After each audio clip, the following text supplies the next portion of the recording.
मिट्टी से जुड़ी मेहनत, खेतों में बीतता जीवन। किसान हर दिन सोचता है घर चलता रहे, आज भी और कल भी। मौसम बदलते हैं, फसलें बदलती हैं, खेती के साथ साथ घर की जिम्मेदारियां भी चलती रहती हैं। भविष्य की इन्हीं जिम्मेदारियों को पूरा करती है एनपीएस, जो किसानों के कल को नया भरोसा और पेंशन की पक्की गारंटी देती है। एनपीएस भारत सरकार के अंतर्गत पीएफआरडीए के द्वारा एक विनियमित योजना है जो किसानों के लिए बुढ़ापे में पेंशन सुनिश्चित करती है।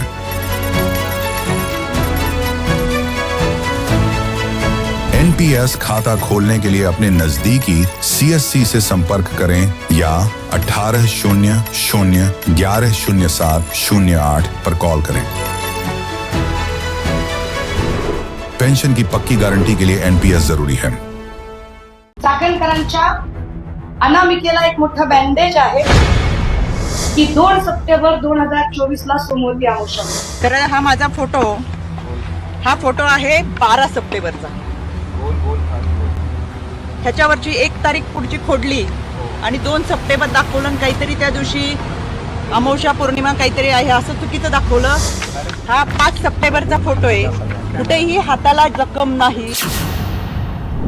एका पीडितेने सांगितलं की चाकणकर स्वतः तंत्रमंत्र विद्या करत होत्या आणि अक्षरशः आपली अनामिका कापणे। आता हे अनामिका कापणे हे काय प्रकरण आहे हे मला माहित नव्हतं। मी त्याची जरा माहिती काढायचा प्रयत्न केला, तेव्हा मला त्याची जी माहिती मिळाली ती फार धक्कादायक आहे। मी त्याची एक कॉपी काढून आणली आहे। अनामिका कापतात, कशासाठी कापतात बघा ते। तंत्रमंत्र विद्येमध्ये हाताची अनामिका अत्यंत महत्वाची मानली जाते, कारण ती सूर्य आणि शुक्र ग्रहाशी संबंधित असून ऊर्जा वहनाचे मुख्य केंद्र आहे। या बोटाचा वापर मुख्यत्वे मंत्राचा प्रभाव वाढवण्यासाठी, विशिष्ट मुद्रा करण्यासाठी किंवा एखाद्या व्यक्तीला वशीभूत करण्यासाठी केला जातो। या बोटाद्वारे ऊर्जा शरीरात प्रवाहित किंवा शोषित केली जाऊ शकते। कशी तर परत तंत्रमंत्र विद्येच्या लोकांनी सांगितलंय की हे बोट सूर्य म्हणजे यश आणि शुक्र म्हणजे आकर्षण यांच्याशी जोडलेले आहे, ज्यामुळे मंत्रोच्चाराद्वारे एखाद्याला आकर्षित करणे आणि यश प्राप्त करणे असा या तंत्रमंत्र विद्येचा अर्थ आहे। त्यांनी सांगितलं की ताई हे विशिष्ट वेळेला करतात। कधी करतात? हे सोमवती अमावस्येला करतात। हे सोमवती आम्हाला इतकं काही त्याच्यातलं नॉलेज माहित नव्हतं। आणि मग एक फोटो एका माऊलीने पाठवला, याचा स्क्रीनशॉट बघा, याच्यात तारीख आहे खाली 12 सप्टेंबर 2024। फोटो जर नीट, मी आपल्या सगळ्यांना याची सॉफ्ट कॉपी देईन। इथे एक मोठं बँडेज दिसतंय, चाकणकरांच्या अनामिकेला एक मोठं बँडेज आहे। मी याच्या अलीकडचा पण एक फोटो आहे 9 सप्टेंबरचा। 9 सप्टेंबरला त्या एका कार्यक्रमात बोलताना दिसतात आणि या सगळ्यांचा सारखा आहे। हे बघा, इथे सुद्धा बँडेज आहे। हा 9 सप्टेंबरचा फोटो आहे, हा 12 सप्टेंबरचा फोटो आहे। मला कळेना की हा सप्टेंबरचा दिवस कसा आहे। आणि मग हे सगळं शोधल्यानंतर लक्षात आलं की 2 सप्टेंबर 2024 ला सोमवती अमावस्या होती। ज्या बाईंना महिला आयोगाच्या अध्यक्षपदी बसवलेलं आहे त्या बाई 2 सप्टेंबर 2024 ला सोमवती अमावस्येच्या दिवशी स्वतःची अनामिका कापून अशा पद्धतीची तंत्रमंत्र विद्या करतात असं पीडित महिला सांगतात।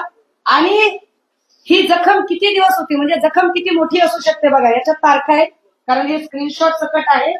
याच्यातल्या जर तारखा बघितल्या तर साधारणतः 20 डिसेंबरचा पुन्हा फोटो आहे। मग जखम छोटी छोटी झाली, हे बघा इथे बँडेज आहे, याच्या मी सॉफ्ट कॉपी देईन आपल्याला। त्याच्यानंतर 28 डिसेंबरला जखम अजून छोटी झाली। सप्टेंबर ते जानेवारी पर्यंत ही चाकणकरांच्या हाताला जखम होती। एखादी व्यक्ती पुढे जाऊन कशी वागती, त्याचं कृत्य, वैयक्तिक आयुष्य आपल्याला कोणाला माहित नसतं। आम्ही जोडलो होतो तर मी पहिल्याच दिवशी ट्विट करून सांगितलं, हो आम्ही संस्थानाशी जोडलेलो होतो, देवस्थान ट्रस्टमध्ये होतो। ते फोटो माझ्या आहेत, अनेक वर्षापूर्वीच्या आमच्या कुटुंबाबरोबरचे फोटो तिथं होते। आणि एखाद्या गुरुची पती पत्नीची पाद्यपूजा करत असताना गुरुपौर्णिमेच्या दिवशीचे फोटो आहेत। विशेष म्हणजे अनेक लोकांचे फोटो याच्यामध्ये आहेत, पण केवळ महिला म्हणून ज्या पद्धतीचं सॉफ्ट टार्गेट गेले 2 दिवसामध्ये करतायत ते अत्यंत चुकीचं आहे. काही जणांनी पत्रकार परिषद घेऊन सातत्याने चुकीच्या बातम्या पसरवण्याचा प्रयत्न केला. कुणीतरी त्यांच्या आजच्या बातमीत दाखवलं 2 सप्टेंबरचा फोटो आहे. कारण हा माझा फोटो आहे 12 सप्टेंबरचा. ह्याच्यावरची 1 तारीख पुढची खोडली आणि 2 सप्टेंबर दाखवलं आणि काहीतरी त्या दिवशी अमावस्या पौर्णिमा काहीतरी आहे असं चुकीचं दाखवलं. माझ्या आजही अकाउंटवर गेला तर हे फोटो असे आहेत, ते 2 सप्टेंबरचे नाही, ते 12 सप्टेंबरचे. दुसरी गोष्ट, 2 सप्टेंबरला आदरणीय अजितदादांच्या दौऱ्यात आम्ही होतो. हा माझा 2 सप्टेंबरचा फोटो आहे.